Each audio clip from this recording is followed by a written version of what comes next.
Baik, hari ini saya akan khotbah mengenai satu tema red car. Siapa yang pernah tahu namanya teori red car? Ada yang tahu? Angkat tangan. Teori ini bilang begini, Bapak Ibu tadi dari rumah datang ke gereja, berapa banyak mobil merah yang kita lihat? Ada yang lihat satu, ada yang lihat dua. Siapa yang lihat mobil merah dari rumah sampai sini? Perhatikan mobil merah, lu dihitung. Ada? Nggak ada ya? Ada. Nah, ini sambil contoh. Saya waktu bilang begini nggak ada yang perhatikan mobil merah berapa. Tapi saya sekarang ngomong begini.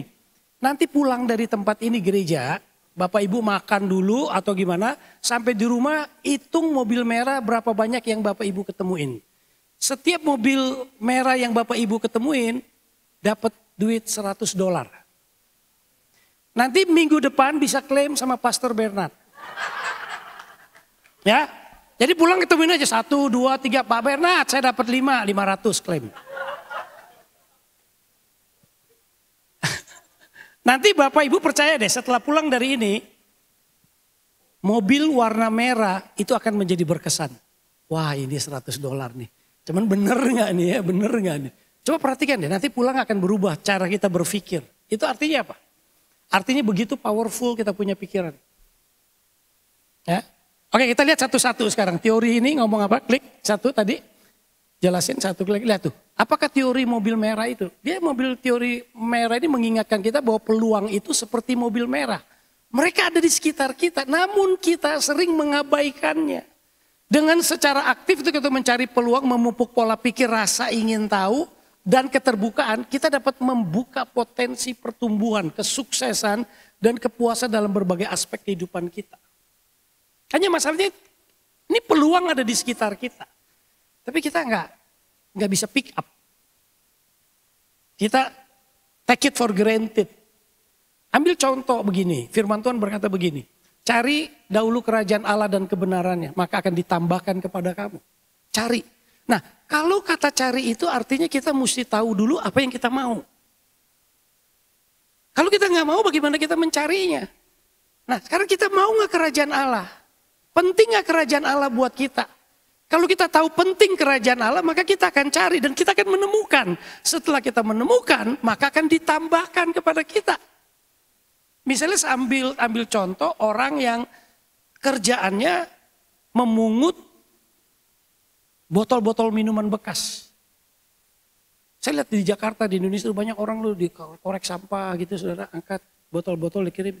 Tapi buat kita begitu ketemu botol kosong, botol sampah yang udah dibuang, kita nggak akan ambil. Kenapa? Kita nggak cari. Tapi buat orang yang mencari botol itu begitu berharga. Nah sama, berharga nggak kerajaan Allah buat kita? Kalau berharga kita akan cari. Begitu kita temuin, bonusnya kamu akan ditambahkan.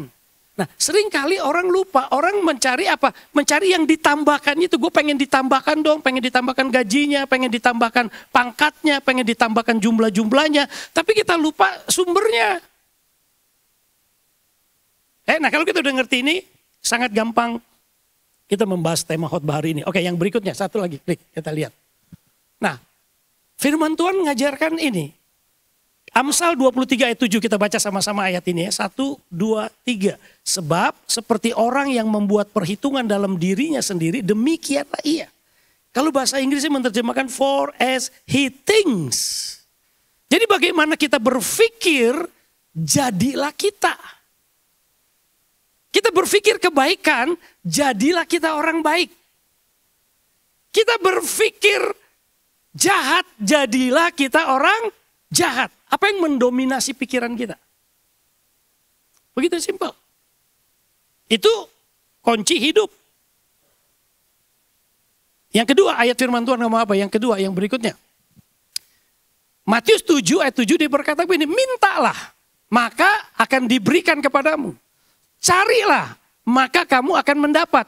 Ketuklah maka pintu akan dibukakan bagimu. Minta. Cari. Cari mobil merah itu, kamu ketemu, dapat duit. Cari kerajaan Allah, maka semuanya akan ditambahkan kepadamu. Lalu firman Tuhan yang berikutnya ngomong satu lagi di bawahnya, kita lihat. Ini otak kita diciptakan sama Tuhan Otak kiri dan otak kanan. Tuhan ciptain otak kita ini kiri dan kanan, dia punya purpose nggak? Pasti dia punya purpose. Nah, otak kiri itu kebanyakan dimiliki kalau kita pakai jenis kelamin gitu ya, gender. Laki-laki lebih banyak pakai otak kiri. Maka laki-laki selalu lebih logik. Perempuan lebih kuat otak kanan. Otak kanan tuh berbicara tentang awareness, art awareness, creativity, imagination, intuition. Itu otak kanan. Maka orang yang kalau kuat otak kanannya, dia banyak nilai seninya. Ya, ada laki-laki yang otak kanan juga jalan misalnya. Dia bisa jalan imajinasinya dan seterusnya dan seterusnya dan seterusnya. Nah, maka Bapak Ibu perhatikan di sini. Ini secara umum nih ya. Perempuan lebih banyak otak kanan, laki banyak otak kiri. Otak kiri dia banyak berbicara tentang reason. Otak kanan itu tempatnya kita dapat revelation. Nah, Bapak Ibu perhatikan nggak kalau Tuhan mempersatukan kita suami dan istri, ini kalau dua-duanya berfungsi jalan, itu sama seperti otak kiri dan otak kanan jalan, hidupnya harmonis. Seringkali seorang suami dalam dunia bisnis atau dunia pekerjaan, dia bisa perhitung-hitungan tuh. Ini logis loh. Ya kalau tadi saya dengar kesaksian Suwandi, ini kerja nih. Wah ini enak nih, gajinya gede nih di sini. Wah ini mantep nih. Ini reasoningnya semua gitu. Selalu kita lihat itu hitungan kita jalan, kalkulatornya kita jalan. Ini begini mantep nih, wah ini mantep nih. Tapi begitu tanya istri, dia kadang-kadang nggak pakai hitungan, dia pakai intuisinya doang. Kayaknya kalau kamu bisnis itu nggak bagus deh, jangan diambil. Lakinya suruh jelasin, why? I don't know, I just feel. Bisa gitu nggak? Ya just feel. Makanya kadang-kadang kita sering konflik. Kenapa? Istri itu udah diberikan Tuhan untuk dia lebih tajam intuisinya. Laki suruh mikir gitu. Nah kalau dua bisa bekerja sama ini powerful. Sama persis seperti dalam otak kita ini. Makanya setelah diselidikin lagi saudara, lebih banyak saudara ya.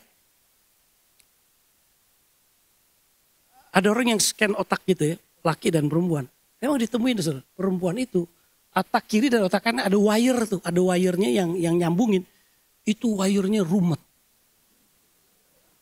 Benar, rumet itu tuh. Berbelit-belit. Tapi kalau laki enggak, yang wirein otak kiri otak kanan simpel set. Maka kalau laki ngomong, set. Cepet, lu maunya apa? Selesai, tujuannya apa? Tapi kalau ajak perempuan ngomong, dia muter.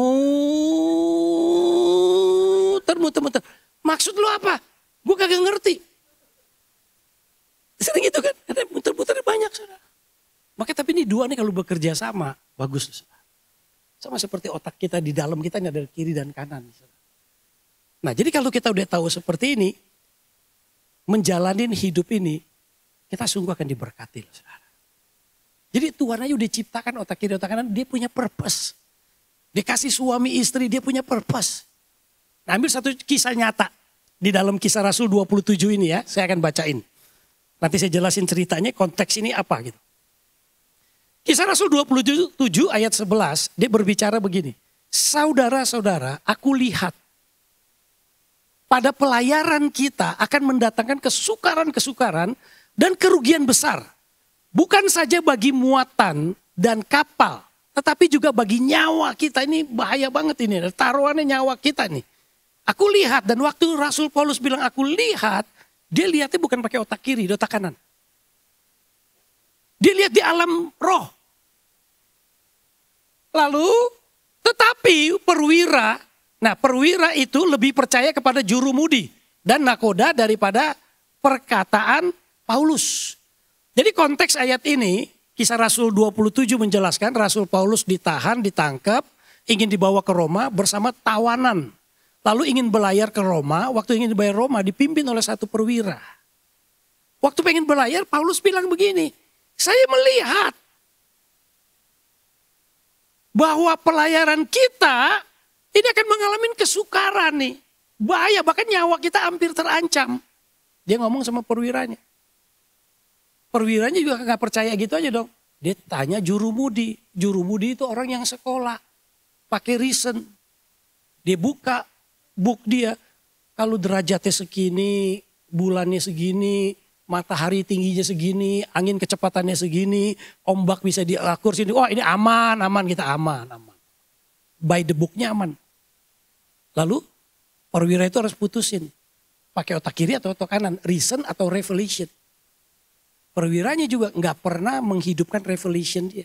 Pakai reason dong. Ini yang sekolah, ini siapa Rasul Paulus? Tawanan lagi nih. Narapidana lagi nih, mau kasih petunjuk jalan nih. Perwira itu percaya kepada jurumudi. Reasonnya lebih jelas. Argumennya lebih jelas. Dia ikutin saudara. Lalu apa yang terjadi? Kecelakaan benar terjadi. Saudara. Kapal itu karam. Semuanya hampir kehilangan nyawanya. Tapi di tengah-tengah itu Paulus sekali lagi. Dia dapat sign dari otak kanannya. Dia lihat dunia lain. Malaikat kunjungi aku. Kita semua gak akan binasa. Kita semua akan selamat. Kadang-kadang di dalam kehidupan ini. Kalau kita aja berjalan pakai reason. Kekuatan otak pikiran kita pasti ada masalah. Coba saudara lihat. Dunia ini kurang apa? Kurang orang pintar apa gitu. Tetap gak bisa dihandle lebih baik. Nah saudara lihat ya, lalu sampai dia ke satu tempat ini. Oke yang berikutnya kita lihat. Lalu sampai di satu tempat. Ini udah lewat masalah besar deh. Ayat 27 kisah Rasul itu hanya menjelaskan gini. Kamu lihat orang yang berjalan otak kiri dan otak kanan.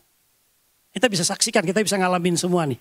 Semua kan ngalamin seperti itu. Tapi satu saat kita diizinkan Tuhan sampai ke satu pulau. Nah kita kisah Rasul 28. Nah mulai kita bahas kisah Rasul 28. Nah kisah Rasul 28 ayat 1 bilang begini.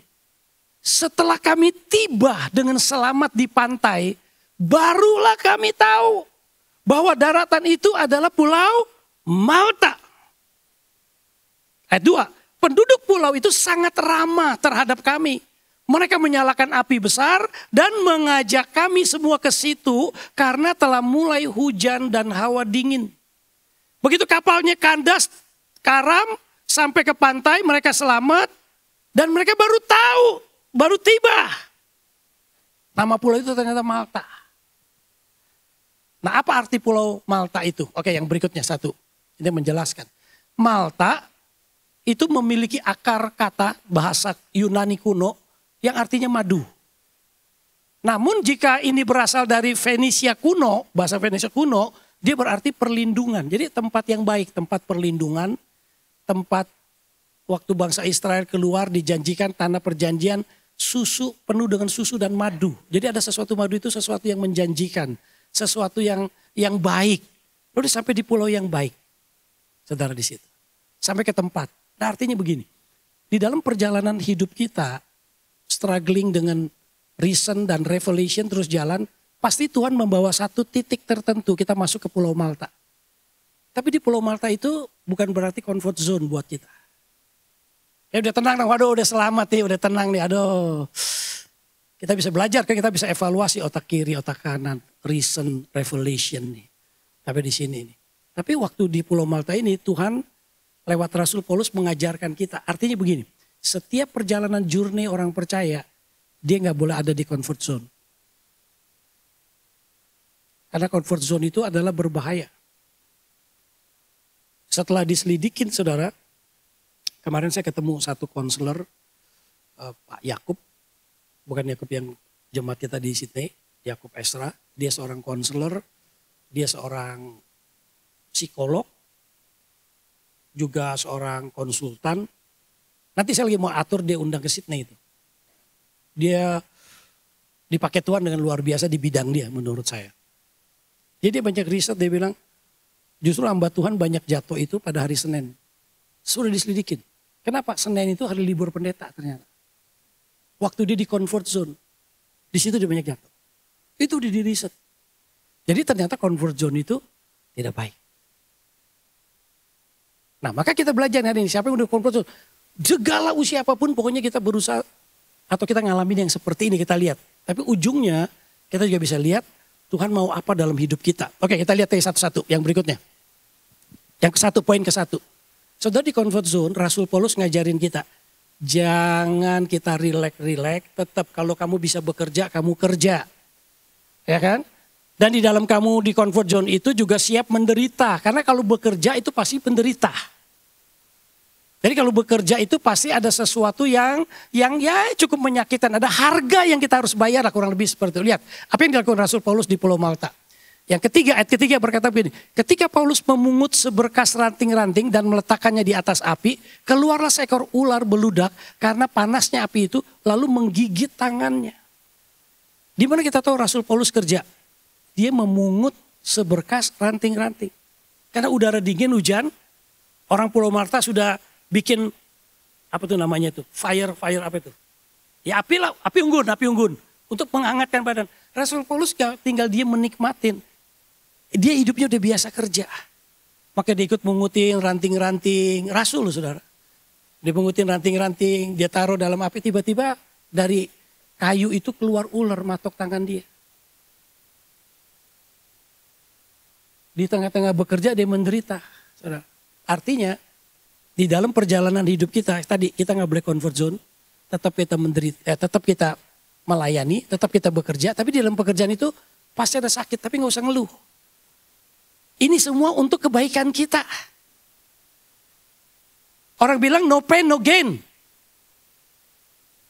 Ini proses bagian, makanya nanti kalau orang yang di dalam Tuhan tetap nggak, kita harus bekerja, ya bekerja. Tuhan sampai hari ini berkatakan dia bekerja. Oke, satu ya. Poin satu, siap bekerja menteri. Yang kemudian poin yang kedua. Siap difitnah. Makanya perjalanan orang percaya nggak boleh ada di comfort zone. Hidup tanpa fitnah nggak bisa. Hidup tanpa nggak kerja nggak bisa. Yang kedua, siap difitnah. Ayat yang keempat. Ketika orang-orang itu melihat ular itu terpaut pada tangan Paulus, mereka berkata seorang kepada yang lain, orang ini sudah pasti seorang pembunuh. Sebab meskipun ia telah luput dari laut, ia tidak dibiarkan hidup oleh Dewi Keadilan. Pasti pembunuh. Coba bayangin, pasti loh. Bayangin saudara, itu bukan fitnah lagi. Penghakiman. Udah diputusin nih, pasti pembunuh nih. Nggak mungkin lah kalau orang baik udah selamat itu naik perahu. Tiba-tiba sekarang dipatok ular, pasti ini orang jahat. Gampang kan kita ngadilin orang seperti itu. Nggak mungkin lah masa udah selamat begitu dipatok lagi sama ular. Nggak mungkin lah orang udah rajin-rajin pelayanan begitu. Masa dia dapat ini sih masalah seperti itu. Kita makanya jangan pernah menghakimi itu. Orang seperti Rasul Paulus udah selamat dipatok ular lagi. Hanya karena apa? Karena dia mau kerja. Karena seperti pungut ranting-ranting itu yang lain dah gitu. Banyak, ada tawanan bersama dia itu 200 orang. Masa dari tawanan tuh nggak ada yang mau bantu sih ngambil kayu. Rasul Paulus yang harus ngambil kayu dan dia dipatok karena itu. Makanya tidak selalu penderitaan itu bukan orang jahat gitu loh saudara. Rasul Paulus dipatok loh tangannya sama ular. Difitnah, oke lah terserah orang fitnah. Fitnah itu bagian dari kehidupan orang percaya. Fitnah itu bagian untuk kita bertumbuh. Fitnah itu bagian untuk kita lebih kuat. Amin. Udah difitnah orang? Belum? Saya fitnah entah sebentar. Itu harus bagian, pokoknya harus terjadi. Justru itu membuat kita kuat. Oke? Yang ketiga, yang berikutnya. Siap bergumul sendiri. Ayat yang kelima jelaskan ini. Tetapi Paulus mengibaskan ular itu ke dalam api. Dan dia sama sekali tidak menderita sesuatu. Dia bergumul sendiri, digigit ular, yang lain hanya ngeliatin. Gak ada yang datang tolong gitu, ambil kayu gimana, ambil apa, ditarik ular, gak ada. Paulus harus bergumul sendiri. Maka seringkali kita di dalam Tuhan kita merasa sendiri. Kayak gak ada yang ngerti kita. Hanya Tuhan yang tahu. Saudara Phil pernah merasa kayak berjuang sendiri. Pastor Bernard pernah merasa berjuang sendiri. Mana Henry, mana Wilson nih, pada kemana nih Paris ini. Gue sendiri kok rasanya ada seperti itu. Saya kadang-kadang di gereja gak pernah merasa gitu. Aduh saya feel sendiri. Kayaknya ada orang kok pada gak ngerti ini. Karena ada feel seperti itu. Ya Rasul Paulus ngerasa, aduh kayaknya gue sendiri kok. Ular gak ada yang ngerti, orang lupa. Dia udah sendiri saudara. Yang keempat saudara lihat lagi yang berikutnya. Yang keempat yang berikutnya. Siap melihat mujizat. Nah waktu kita sendiri, waktu kita dibiarkan dipatok ular seperti itu. Tuhan itu selalu baik. Saudara. Lihat ayat yang 6 ya. Lalu mereka menyangka bahwa ia akan bengkak atau akan mati. Rebah seketika itu juga.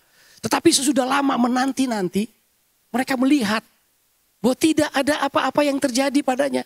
Maka sebaliknya mereka berpendapat bahwa ia seorang dewa. Saudara perhatikan orang digigit ular. Semuanya menanti-nanti. Oh, nih, tunggu pingsan nih. Tunggu dia jatuh tergeletak nih. Loh kok enggak? Coba saudara sekarang di dunia sakit loh saudara. Ada orang kecelakaan. Nomor satu apa? Keluarin handphone.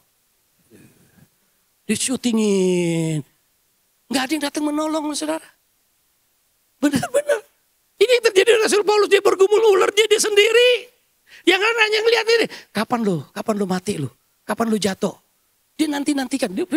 Dia nanti-nantikan. Mereka melihat dan menanti-nantikan tuh. Nah, sekarang karena ada orang di sekitar kita justru yang menanti-nantikan kita jatuh. Menanti-nantikan kita nggak naik tapi turun. Menanti-nantikan kita ini murtad. Jadi inilah dunia yang ada di sekitar kita. Maka kita nggak boleh berjalan dengan kekuatan reasoning kita. Kita harus pakai revelation dari Tuhan. Kok nggak bisa loh, kita nggak kuat. Melayani juga nggak bisa dengan kekuatan kita. Makanya dia bilang harus kekuatan Tuhan. Apa kekuatan Tuhan? Ya berarti sumbernya dari dia. Cari kerajaan Allah itu. Lihat ya. Yang berikutnya, 5. Ini ada studi saudara. Sebuah penelitian dari Emory University menyatakan terlalu sering atau sangat suka melihat orang lain susah. Itu menunjukkan kecenderungan psikopat. Gangguan psikopat bisa membuat Anda menghalalkan berbagai cara untuk membuat orang sakit atau tertimpa kemalangan tanpa merasa menyesal. Ada nggak di sini? Senang tuh lihat orang menderita. Senang melihat orang menderita, tidak senang melihat orang senang. Senang aja buat orang menderita. Kerjaannya begitu. Jadi job description kamu apa? Membuat orang menderita. Itu pekerjaan setan. Setan kan gitu kerjanya. Dia merusak. Dan itu terjadi loh sekarang. Aneh gitu, seneng loh. Saya pernah ketemuin orang. Dia ada gejala psikopat ya. Anak masih muda loh saudara. Perempuan. Cantik. Tapi ada psikopatnya. Dia sering ganti-ganti pacar. Tapi tujuannya satu, untuk menyakiti. Dia penampilan ada, bagus, cakep, udah ketemu cowok, diajak jalan, diajak senang-senang. Begitu cowoknya udah mau, ditinggalin. Cowoknya sakit sampai ngemis-ngemis sama dia ngerasa puas. Oh. Dia pacarin lagi. Nanti disakitin lagi. Dia rasa puas. Sampai satu saat dia bilang gini. Saya punya anjing. Dan anjing saya gak mau denger. Dia kesel. Dibuat anjingnya menderita. Dibunuh. Dan dibunuh bukan hanya dibunuh gitu, enggak. Dia bilang saya udah bunuh. Saya silet-silet, saya putusin satu-satu bagian tubuhnya. Dia ngomong di depan saya loh. Lagi konsing sama saya. Sampai saya takut. Dia bilang anjing itu matiin. Saudara, palanya saya potong, kakinya saya potong. Saya bilang aduh siapa nih itu dulu. Karena kerjaannya begitu. Saudara. Dia senang lihat orang sakit. Nah itu kenapa saya bisa konseling dia. Karena dia ujungnya dia bunuh diri. Dia minum pil banyak. Temennya untung tahu bawa ke rumah sakit. Nah setelah di rumah sakit itu saya baru konseling. Wah langsung saya telepon orang tuanya. Untuk dia bawa pulang. Di Jakarta ya udah dilayani dan lebih lanjut. Saya kenal siapa hamba Tuhan yang biasa plan. Jadi psikopat itu ada di antara kita. Makanya saudara dengar pembunuhan dimutilasi. Itu ada saudara.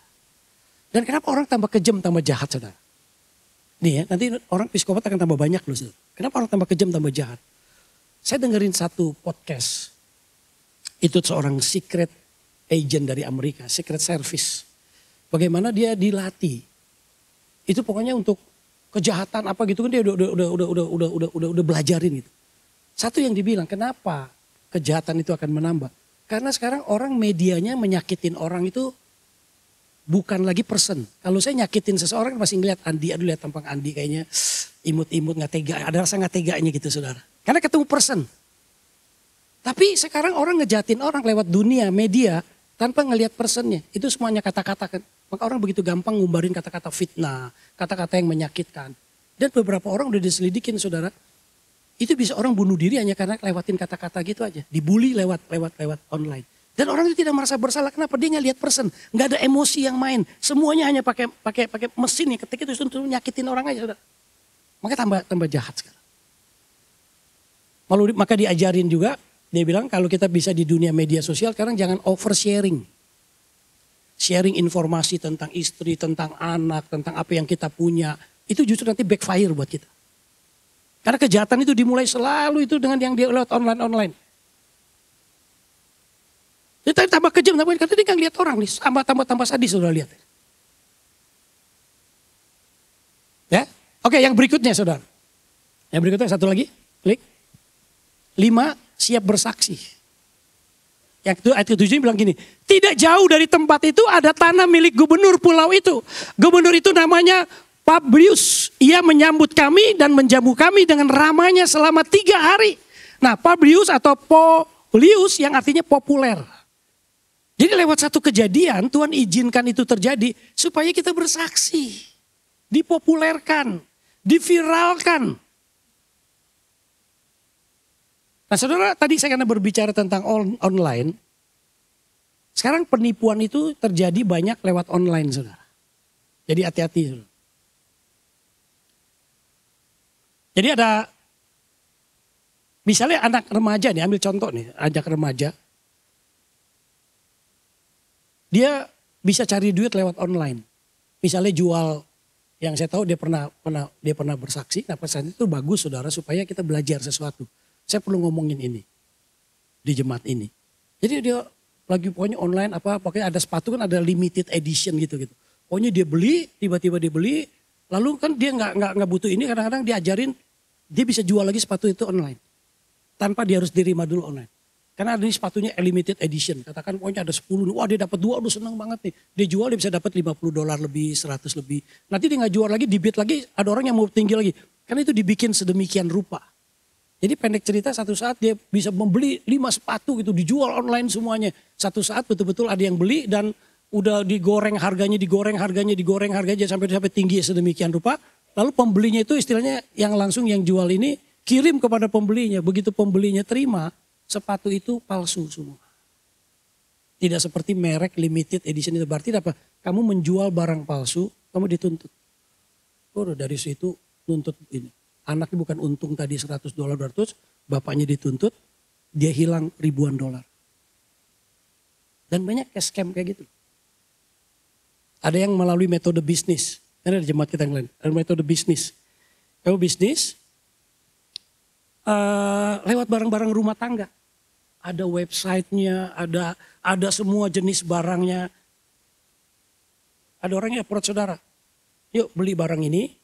Nanti gampang lo masukin online, dibikinin online-nya semua. Akhirnya dia bisa masukin barang, jual barang-barang. Betul, dia beli produk dia dari dia diambil, di-upload, langsung ada yang beli. Begitu ada yang beli, langsung ada yang mau beli lagi, jumlah besar lagi. Oh kamu harus taruh duit lagi, terus dibikin gitu, kayak taruh duit. Sampai dia gak sadar duitnya udah masuk $800.000 Singapura. Dan uangnya gak bisa diambil. Saya kayak gitu langsung saya cerita sama anak saya, hati-hati ya.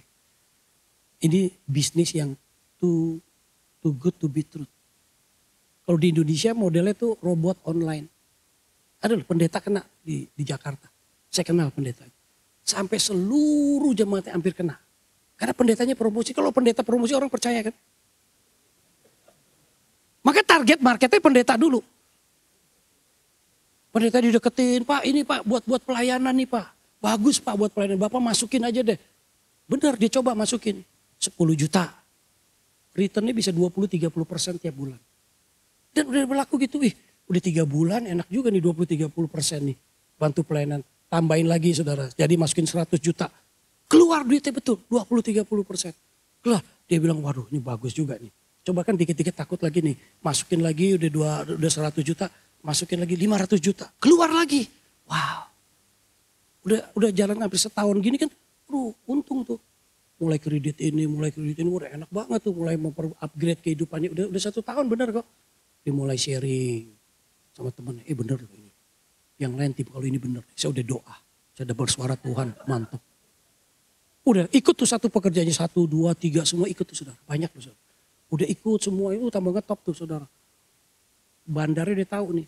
Begitu sampai dia target sekian juta dolar dia dapat, dia lari.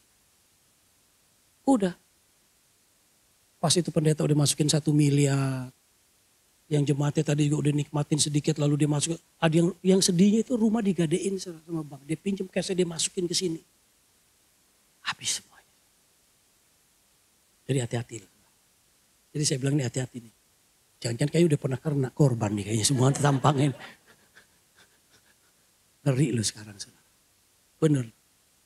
Makanya reason dan revelation itu mesti berjalan bersamaan. Kalau enggak saudara babak belur hidup ini. Semua kelihatannya too good to be true. Yang keenam terakhir saudara. Yang keenam terakhir. Siap menyembuhkan. Nah ini akhirnya gini saudara. Kalau Tuhan bawa kita ke satu tempat Pulau Malta bukan comfort zone. Pasti di dalam segala peristiwa yang terjadi dalam hidup saudara. Selain saudara bersaksi yang tadi itu ujungnya saudara untuk bersaksi. Lalu yang berikutnya keenam dia pasti menyembuhkan. Kalau Bapak tanya, Ibu tanya saya. Kalau saya dengar suara Tuhan, patokannya apa? Salah satu patokannya, endingnya itu membawa berkat. Endingnya menyembuhkan. Endingnya menambahkan, cari kerajaan Allah semuanya akan ditambahkan. Ada nilai tambah yang positif. Nah contohnya yang ini, ayat yang ke-8. Ketika itu ayah Publius itu terbaring karena sakit demam dan disentri. Paulus masuk ke kamarnya, ia berdoa serta menumpangkan tangan ke atasnya dan menyembuhkan dia. Lewat pergumulan hidupnya dibawa ke Malta. Kenapa dibawa ke Malta? Karena Tuhan tahu ada seorang gubernur yang perlu disembuhkan. Saya baru ketemu satu ibu. Ya pertemuannya juga misterius, nggak tahu dari mana, pokoknya dari mana, pokoknya ketemu. Ibu itu ajak saya makan. Dia cerita. Nah ini kalau dia izinin otak kanannya dipakai sama Tuhan. Minta revelation Tuhan. Dia bilang satu saat. Satu pagi saya dibangunin Tuhan pagi-pagi itu jam 6. Well, jam 5 atau mau jam 6. Itu disuruh telepon satu mantan jemaat dia. Dia udah lama gak ke gereja gitu. Dia suruh teleponin. Aduh gak enak lah. Ke satu dia orang kaya. Kalau tiba-tiba saya telepon pasti dibilang ada mau-maunya. Dulu tadinya gak pernah bangun hubungan. Kok tiba-tiba dia teleponin dan dia telepon orang kaya. Dia tahu dia orang kaya ini adalah gak enak. Yang kedua ini jamnya jam pagi banget jam 6 gitu. Tapi saya angkat telepon, dia udah orang kaya, dia marah-marah. Ngapain lu telepon-telepon gue pagi-pagi? Ah salah lagi, udah gak jadi, dia delay saudara. Terus telepon dia gak mau. Kira-kira jam 9 dia telepon deh. Ah udah jam 9 mungkin udah enak nih. Dia telepon, begitu telepon istrinya, tapi yang angkat suami. Suaminya ngomong agak nada sedih, dia bilang maaf istri saya di ICU. Itu dia kaget, dia besukin. Dia lihat, lalu dia dengar cerita storynya suami cerita. Jam 6 itu sebelumnya saya lagi berantem sama istri saya. Wah habis-habisan. Lalu istri saya masuk ke kamar dan dia minum pil. Untuk bunuh diri. Lalu sekarang ditolong masuk ke ruang ICU seperti itu. Wah dia nyesel setengah mati. Kadang-kadang reason itu susah untuk kita describe. Lalu yang kedua, ibu ini cerita. Tidak lagi. Satu saat saya disuruh. Kamu datang ke ruang ICU rumah sakit itu. Aduh, apa sih? Siapa yang saya mau kunjungin? Gak ada namanya, gak ada. Pokoknya lu datang aja katanya. Udah dia datang. Dilihat siapa yang sakit, daftar yang sakit. Lalu tiba-tiba datang nama Markus. Oh ini dia. Tuhan rasa ini dia nama Markus. Udah dia ke ruang tunggu, di ruang ICU itu pasti ada keluarganya kan. Siapa yang dari keluarganya Pak Markus, saya datang, dia duduk. Dia ngomong cerita, saya gak tahu apa. Tuhan suruh saya ketemu yang nama keluarganya. Dia mulai cerita, wah ini begini. Dia ternyata dia orang Kristen, udah lama ditinggalin Tuhan, segala macam cerita. Udah itu. Terus ibu ini bilang, saya mau doain ya Bapak saat ini masuk. Oh iya boleh kalau anggota keluarga boleh masuk. Tapi Bu, kalau saya doain ini yang terakhir kali dia mau dipanggil Tuhan. Udah gak apa-apa saya siap. Udah datang, cuman pimpin doa. Terima Tuhan Yesus, lalu mati orang itu. Waktu dia kesaksian dia cuma saya klik begini. Kalau Tuhan mau nyelamatin seseorang, di ujung maut sekalipun, dia bisa kirim hambanya untuk terima Tuhan. Maka kalau orang yang mau diselamatin Tuhan, di berbagai cara. Jadi kalau kamu udah diselamatin, dia berbagai cara, dia akan balikin ke anaknya. Itu salah satu cara. Yang lain nggak tahu. Ya makanya ada doktrin yang sekali selamat tetap selamat. Gitu. Saya percaya kalau Tuhan mau nyelamatin orang, wah enak banget ya. Di ujung matinya dia diselamatkan. Lu mau begitu?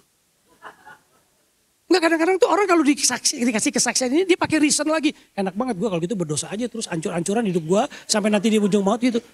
Nah kalau yang begitu-begitu kebanyakan tuh Tuhan gak gerakin tuh. Gak ada gerakin hambanya, suruh gak ada tuh.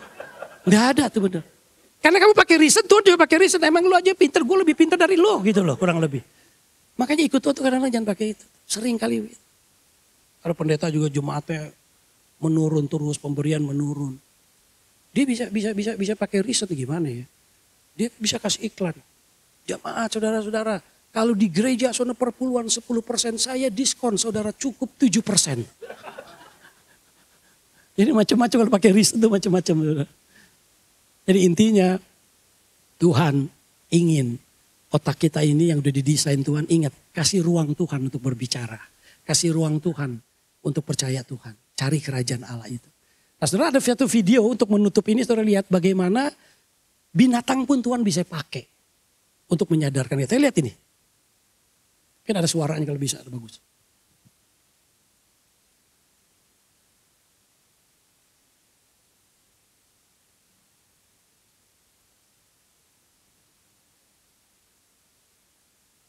Kalau ada suara lebih bagus, kalau enggak apa-apa.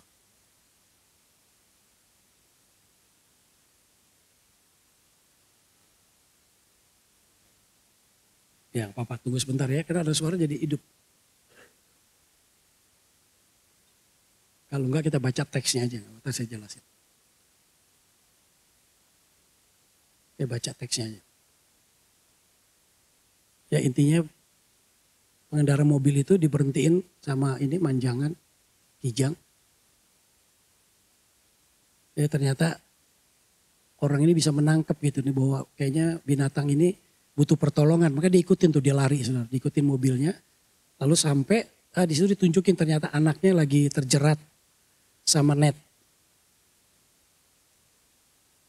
Ini kan kisah nyata ini, saudara. Lihat tuh. Lalu ditolong sama supir yang tadi, nah dia lepaskan dari jeratan net itu. Kok balik lagi?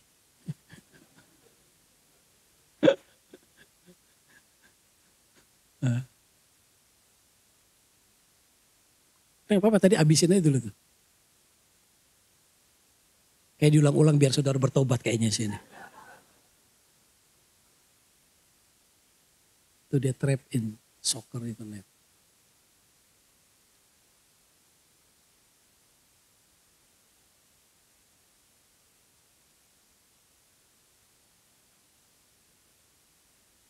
Oke, udah dilepasin tuh. Ini mamanya dia stres tuh ngeliat anak.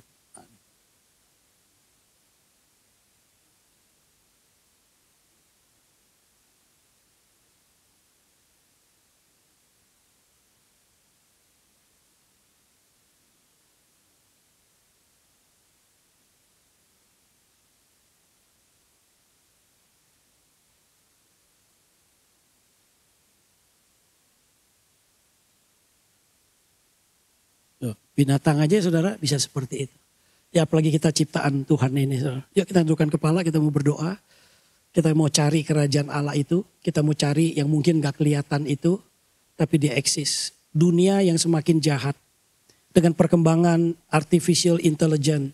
Itu hanya mempertajam reasoning kita, otak kita. Gak salah, kita pintar, kita bisa memakai, kita bisa menggunakannya. Tapi kenapa kita nggak mau juga mengaktifkan otak kanan kita, mengizinkan Tuhan, bilang Tuhan aku memberi ruang untuk kau berbicara, untuk kau memimpin, untuk kau lakukan sesuatu dalam hidup kita.